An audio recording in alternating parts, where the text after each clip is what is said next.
Hello दोस्तों, तो लगा लीजिए कान में ईयरफोन और हो जाइए तैयार तड़कती भड़कती मूवी देखने के लिए। और हाँ, चैनल को सब्सक्राइब नहीं किया हो तो जल्दी से चैनल को सब्सक्राइब कर लीजिए। मूवी की शुरुआत में हमें एमी नाम की लड़की को दिखाया जाता है जो अपना घर छोड़ के कई जारी रही थी क्योंकि उसके पापा एक जुहारी थे और उनके लिए एमी बहुत लकी थी, इसलिए उससे वो जुआ खिलवाते थे। लेकिन एमी ये सब ना करके आगे पढ़ना चाहती थी और अपनी मर्जी से अपनी लाइफ जीना चाहती थी, इसलिए वो सिटी में अपनी फ्रेंड रीवा के पास आ जाती है। वो दोनों एक दूसरे से मिलकर बहुत खुश होती है। उसके बाद रीवा एमी को अपने रूम पर लेकर जाती है तो एमी रीवा से कहती है तुम्हारा रूम तो बहुत अच्छा है और काफी साफ भी। तो रीवा बताती है कि मैं ये सब अपने बॉयफ्रेंड के लिए करती हूँ जिसका नाम सेफली था। जिसके बाद रीवा एमी को बताती है कि आज रात को हम एक स्ट्रीट फाइट देखने जाएंगे। रीवा अपना बॉयफ्रेंड से मिलती तो है, लेकिन क्या एमा को रीवा का ही बॉयफ्रेंड से प्यार हो जाता है ये फिर किसी और से? बॉयफ्रेंड और एमी भी आए थे, लेकिन एमी को ये सब बिल्कुल पसंद नहीं था। तभी वहाँ ट्रेविस नाम के बॉक्सर आता है जिसको देखकर एमी की तरफ जाग उठती है और वो उससे पहली नजर वाला प्यार कर बेटी थी। इसके बाद फाइट शुरू होती है और उन दोनों बॉक्सर के बीच फाइट होने लगती है, लेकिन ट्रेविस काफी पॉपुलर फाइटर था इसलिए वो आसानी से फाइट जीत जाता है। इससे एमी काफी इम्प्रेस होती है। इसके बाद एमी जब घर जाती है तो वो ट्रेविस को फील करने लगती है, उसके सपने देखने लगती है जैसे कि वो उसे बहुत चाहने लगी हो। अगले दिन एमी पैसे लेकर कॉलेज जाती है जहां वो एडमिशन करवा कर रीवा और उसके बॉयफ्रेंड के साथ बेटी होती है। तभी वहां ट्रेविस भी आ जाता है, लेकिन एमी उसके सामने ऐसे बिहेव करती है जैसे उसके अंदर कोई फीलिंग ही ना हो। लेकिन ट्रेविस उसके साथ फ्लर्ट करने लगता है। ये देख एमी उससे कहती है कि तुम मेरे टाइप के नहीं हो, इसलिए मेरे साथ फ्लर्ट मत करो। ये सुनकर ट्रेविस वहाँ से चला जाता है। फिर एमी जब अपनी क्लास में होती है तो वो पढ़ने की जगह इंस्टाग्राम पर ट्रेविस को देख रही होती है, तो ये सब ट्रेविस भी पीछे से आकर देख लेता है। एमी ये देखकर क्या एमी को ट्रेविस पसंद है? क्योंकि वो हर वक्त ट्रेविस का फोटो देखती रहती है। लेकिन जब एमी को ट्रेविस पसंद है तो वो बोल क्यों नहीं देती कि मुझे तुम पसंद हो? एमी इसलिए नहीं बोल रही क्योंकि ट्रेविस थर्की टेप का है। ये फिर एमी का कोई बॉयफ्रेंड भी है। देखिए आगे क्या होता है। अगले दिन एमी जब रनिंग कर रही थी तभी उसकी मुलाकात पार्कर नाम के लड़के से होती है, क्योंकि एमी ने पार्कर के 6 करोड़ के सामान को नुकसान पहुंचा दिया था, जिससे एमी उसे अपने अंडों पर बर्फ लगाने की बोलती है और वहां से अपने घर आकर नहाने लगती है। लेकिन उसका बाथरूम का नल खराब हो गया था, इसलिए वो रीवा के बॉयफ्रेंड के घर जाती है जहाँ उसे रीवा भी मिल जाती है। एमी उससे कहती है मेरे रूम का नल खराब हो गया, इसलिए आज रात में यही रहूंगी, तो तुम्हारे बॉयफ्रेंड को कोई दिक्कत तो नहीं होगी ना? तभी सेफली जो कि रीवा का बॉयफ्रेंड था वो बताता है कि तुम यहाँ रुक सकती हो, बस ट्रेविस के रूम में मत जाना। ये सुनकर एमी वहाँ से जाने लगती है, लेकिन रीवा उसे किसी तरह रुकने के लिए मना लेती है। जिसके बाद रात को एमी पढ़ाई कर रही होती है, लेकिन तभी उसे ट्रेविस के रूम से ऊ आ की आवाजें आने लगती है। एमी जब देखने जाती है तो ट्रेविस वहाँ किसी लड़की के साथ घपा-घप रहा था। ये देखकर एमी डर कर वापस आ जाती है। जिसके बाद वो लड़की जो ट्रेविस से अपना खाता खुलवा रही थी वो वहाँ से चली जाती है। तो एमी ट्रेविस को देखने जाती है। ट्रेविस पीछे से आकर उसे डरा देता है। जिसके बाद वो दोनों बातें करने लगते हैं। एमी ट्रेविस से कहती है कि तुम सच में बहुत ठरकी इंसान हो, तुम तो हर किसी का खाता खोल देते हो। ये सुनकर ट्रेविस एमी को बताता है कि ये सब तो माइंड रिलैक्सिंग के लिए होता है, अगर तुम चाहो तो तुम भी अपना खाता खुलवा सकती हो। खाते से मतलब आप समझ ही गए होंगे, इतने तो समझदार हो आप सभी। वेल मूवी पर आते हैं। इसके बाद एमी ट्रेविस को थोड़ी गालियां सुनाकर उसके रूम में पढ़ने चली जाती है। जिसके बाद ट्रेविस वहाँ आता है और एमी को सोने की बोलकर नहाने चला जाता है। ट्रेविस जब नहा कर आता है और अपने कपड़े चेंज करने लगता है तो एमी चुपके से उसे देख लेती है, लेकिन ट्रेविस को इससे क्या, और ट्रेविस एमी के पास जाकर सो जाता है। अगली सुबह जब ट्रेविस का हथियार खड़ा होता है, यानी कि सुबह सुबह तो सभी का ही होता है, तो ऐसे ही ट्रेविस का भी खड़ा था। एमी ट्रेविस के हथियार को चूहा समझकर हाथ घुमाने लगती है, लेकिन जब ट्रेविस उसे जगाकर बताता है तो एमी ये देखकर काफी जोर से चिल्लाती है। शोर सुनकर रीवा और उसके बॉयफ्रेंड भी वहाँ आ जाते हैं। तो एमी ट्रेविस को मार रही थी। ट्रेविस बताता है कि इसमें मेरी क्या गलती है, अगर तुम लड़का होती तो तुम्हें पता होता कि ये सबके साथ होता है सुबह के टाइम। इसके बाद एमी वहाँ से अपने कॉलेज के लिए जाती है। तभी उसे रास्ते में पार्कर मिलता है जिसके उसने पहले अंडों को फोड़ा था। एमी पार्कर से उसके अंडों के बारे में पूछती है, लेकिन ठरकी पार्कर एमी को सीधा डिनर के लिए बोल देता है। ट्रेविस भी वही खड़ा था, इसलिए एमी उसे जलाने के लिए पार्कर को हाँ बोल देती है। जिसके बाद एमी अच्छे से तैयार होकर पार्कर के साथ जाती है जहाँ वो डिनर करते हैं। उसके बाद पार्कर एमी से कहता है कि कि क्यों ना हम दोनों स्टेडियम चलते हैं, वहाँ एक जोरदार फाइट होने वाली है। जिसके बाद वो दोनों स्टेडियम आ जाते हैं। उसी स्टेडियम में हम ट्रेविस को देखते हैं, जहाँ ट्रेविस ही फाइट करने वाला था। सेफली ट्रेविस को फाइट पर फोकस करने को कहता है। वही अंदर एमी फाइट देख रही थी। तभी रेफरी वहाँ आकर अनाउंस करता है कि अगली फाइट बरमुंडा और ट्रेविस के बीच होने वाली है। ये सुनकर एमी पार्कर के सामने बाथरूम का बहाना बनाकर बाहर चली जाती है और ट्रेविस के पास जाकर उसे कहती है कि वो फाइटर तुम्हें मार देगा, तुम उससे फाइट मत करो। ये सुनकर ट्रेविस कहता है कि ओह तुम्हें मेरी फिक्र हो रही है। एमी कहती है ऐसा नहीं है। तो ट्रेविस एमी को बोलता है कि चलो एक शर्त लगाते हैं कि अगर उस फाइटर ने मुझे टच भी कर लिया तो मैं 3 महीनों तक किसी लड़की के साथ सेक्स नहीं करूंगा, और अगर मैं उससे जीत गया तो तुम्हें 1 महीने तक मेरे साथ रहना होगा, क्योंकि ट्रेविस खुद एमी का खाता खोलना चाहता था। ट्रेविस की शर्त सुनकर एमी मान जाती है। जिसके बाद फाइट शुरू होती है, लेकिन वो फाइटर ट्रेविस को छू भी नहीं पाता। ये देखकर एमी उस फाइटर से कहती है कि इसका मुंह तोड़ दो, इसको छोड़ना मत। ये सुनकर ट्रेविस खूब मजे करता है और ट्रेविस उस बरमुंडा को हरा देता है और ट्रेविस शर्त जीत जाता है। ये अब टू एमी 30 दिन तक ट्रैविस के साथ है सोएगी क्योंकि फाइट टू ट्रैविस जीत गया। लेकिन क्या 30 दिनों में क्या ट्रैविस एमी का खाता खोल देगा? एमी टू बहुत डर रही। अब तो मेरा खाता खोल ही गया, क्योंकि एमी को पता है ट्रैविस ना बहुत लड़कियों का खाता खोला है। अब मेरी पारी। लेकिन एमी बाकी लड़कियों के जैसी नहीं है, वो इतना जल्दी टू वो अपना खाता को ट्रैविस से नहीं खोलाएगी। बीज आप लोग खाता खोलने का मतलब समझ तो रहे होना या फिर नहीं?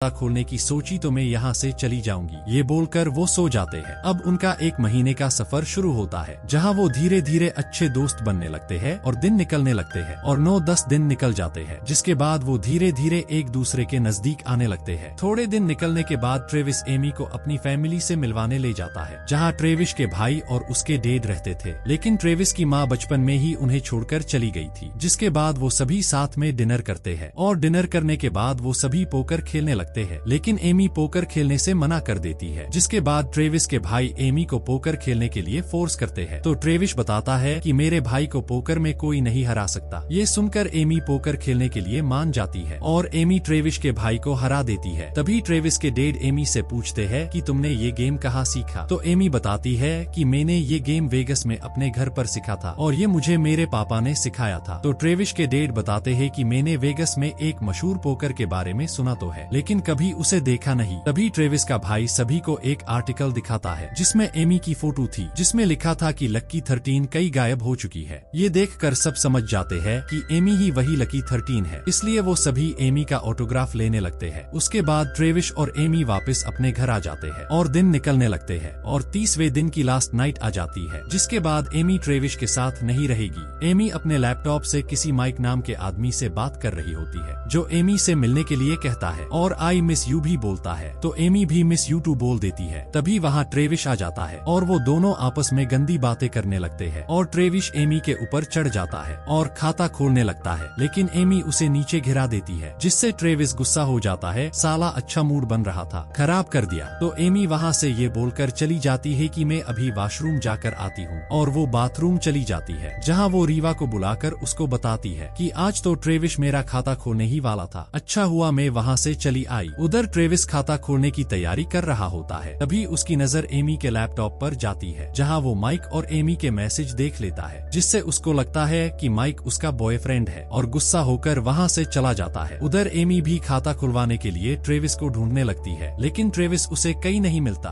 अगले दिन ट्रेविस वापस अपने घर आता है, जहाँ वो एमी को देखकर बोलता है कि लोग घपा घपा किसी और से चैटिंग किसी और से करते हैं। ये सुनकर एमी गुस्से में बोलती है कि माइक मेरा कोई बॉयफ्रेंड नहीं है, वो मेरे डैड है और तुमने मेरे मैसेज मुझसे पूछे बिना क्यों पढ़े? ये सुनकर ट्रेविस एमी से कहता है कि मुझसे गलती हो गई है, माफ कर दो। लेकिन एमी ट्रेविस को बोलती है कि तुम्हारी यही सच्चाई है, तुम हुई ऐसे, तुम्हें बस सेक्स करना होता है। ये बोलकर वो वहाँ से चली जाती है। अगले दिन एमी लाइब्रेरी में उदास बैठी होती है। तभी वहाँ पार्कर आता है और एमी से बातें करने लगता है, जिसके बाद पार्कर उसे कई घुमाने लेकर जाता है, जहाँ एकदम से सभी लोग एमी को बर्थडे विश करते हैं, क्योंकि आज एमी का बर्थडे था और एमी को यहाँ लाने का का प्लान ट्रेविस ने ही बनाया था। जिसके बाद एमी खूब दबाकर ड्रिंक करती है और खूब एंजॉय करती। जिसके बाद एमी ट्रेविस से वापस बातें करने लग जाती है और वो दोनों बातें करते हैं। तभी एमी उसके ऊपर उल्टी कर देती है तो ट्रेविस एमी के कपड़े चेंज करवाने लेकर जाता है, जहाँ एमी ट्रेविस को अपने रसगुल्ले दिखाती है और खाता खुलवाने के लिए उकसाती है, लेकिन ट्रेविस इसके लिए मना कर देता है। जिसके बाद वो दोनों अपने घर आ जाते हैं और अगले दिन एमी का लास्ट दिन होता है। तो एमी ट्रेविस से कहती है, आज मेरा तुम्हारे साथ लास्ट दिन है तो क्यों ना आज कुछ अलग करा जाए। जिसके बाद एमी ट्रेविस को मालिश करने की बोलती है और मालिश करते करते ट्रेविस एमी का मूड बना देता है और ट्रेविस एमी का भी खाता खोल देता है। अगले दिन एमी ट्रेविस को बिना बताए वापस अपने हॉस्टल आ जाती है, जहाँ एमी को एक आदमी मिलता है जो एमी को अपने साथ चलने को कहता है और बताता है कि तुम्हारे डैड माइक ने मेरे बॉस से बहुत सारे पैसों का कर्जा लिया है, अगर उसने ये पैसे नहीं दिए तो मेरे बॉस उसे मार देंगे। ये सुनकर एमी उस आदमी के साथ कार में बैठकर लास वेगस यानी अपने डैड के पास जाने के लिए निकल जाती है। दूसरी तरफ ट्रेविस एमी को वहां ना पाकर परेशान हो जाता है और रीवा से एमी के बारे में पूछता है। तो रीवा एमी की लोकेशन ट्रेस करती है तो उन्हें पता चलता है कि एमी वेगस में है। ये सुनकर ट्रेविस भी वेगस के लिए निकल जाता है। उधर एमी अपने डैड से मिलती है जो एमी से कहते हैं कि मेरे ऊपर 10 लाख का कर्जा है और ये पैसे तुम ही चुका सकती हो। ये सुनकर एमी बहुत गुस्सा होती है और कहती है कि मैं अभी नाबालिग हूँ, मैं पकड़ी जाऊंगी अगर मैंने जुआ खेला तो।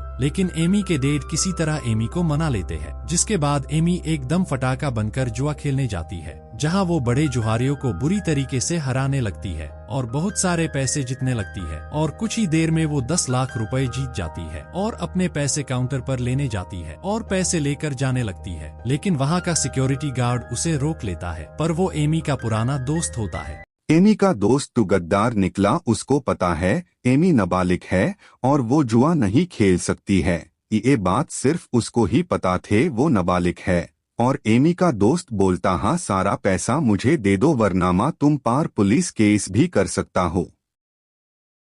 भाग जाने को बोलती है। जिसके बाद उसके डैड का बॉस यानी कि जिससे उसने पैसे उधार लिए थे तो वो एमी को पकड़ लेता है और उसे डराने लगता है। तभी ट्रेविस भी वहां पहुंच जाता है और वो उन सबको बुरी तरह से मारकर एमी को वहां से ले जाता है, जिससे एमी ट्रेविस से गुस्सा होती है। लेकिन ट्रेविस और एमी रोमांस करने लग जाते हैं और कई तरह से सेक्स करने की ट्राई करने लगते हैं और आखिरकार ट्रेविस एमी को संतुष्ट कर ही देता है। जिसके बाद वो दोनों एक होटल में रुकते हैं और ट्रेविस एमी के डैड के कर्जे को उतारने के लिए सोचने लगता है। तभी उसकी नजर एक फाइट वाले पोस्टर पर जाती है, जहां लिखा था जो भी इस फाइट को जीतेगा उसे 10 लाख रुपए मिलेंगे। तो ट्रेविस उस नंबर पर कॉल करके फाइट के लिए नाम लिखवा देता है और वहां से चला जाता है। जिसके बाद जब एमी की आंख खुलती है तो उसे वहां ट्रेविस नहीं मिलता। तभी एमी फोन में ट्रेविस का बनाया हुआ वीडियो देखती है जिसमें ट्रेविस ने फाइट के बारे में बताया था। तो एमी भी उसके पास जाने के लिए निकल जाती है। एमी जब नीचे पार्किंग में जाती है तो वो देखती है कि उसके डैड और वो गार्ड जिसने उससे पैसे छीने थे वो दोनों बातें कर रहे थे। एमी उन दोनों की बातें सुन रही होती है, जिससे उसे पता चलता है कि उसके पापा के ऊपर कोई कर्जा नहीं है, उन्होंने बस पैसे कमाने के लिए ये सब नाटक किया था। इससे एमी गुस्सा होकर उस गार्ड को बेहोश कर देती है और अपने डैड को काफी गालियां देती है और कार से बाहर फेंक देती है और वहां से ट्रेविस को रोकने के लिए निकल जाती। उधर वो फाइटर ट्रेविस को बुरी तरह से मारता है। सभी लोग उसे छोड़ने की बोलते हैं, लेकिन वो फाइटर तो ट्रेविस को मारने ही वाला था। तभी एमी वहां आकर उस फाइटर पर हमला करती है, जिससे उस फाइटर को कुछ नहीं होता और वो एमी को भी मारने वाला होता है। तभी वहां शॉर्ट सर्किट की वजह से आग लग जाती है, जिससे वो सभी लोग वहां से निकलने लगते हैं और वो फाइटर भी वहां से चला जाता है। जिसके बाद एमी ट्रेविस के पास जाती है और सेफली और वो तीनों वहां से सुरक्षित निकल जाते हैं और इसी के साथ इस मूवी की हैप्पी एंडिंग हो जाती है। Thanks for watching.